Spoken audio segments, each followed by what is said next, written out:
провода, ток по рукам, телефон на все голоса говорит пока.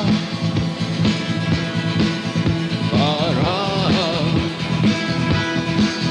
И пальто на гвозде, шарф в рукаве и перчатки в карманах шепчут: подожди до утра,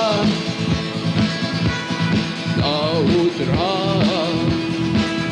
Но странный стук зовет дорогу, может сердца, может стук дверь.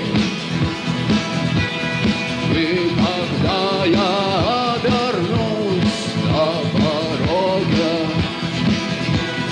я скажу одно лишь слово: дверь.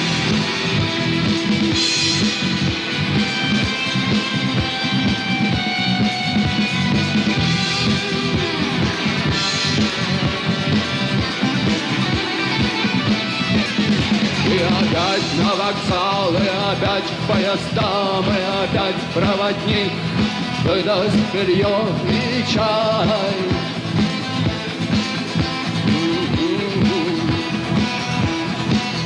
И опять не усну, и опять сквозь грохот колес мне послышится слово: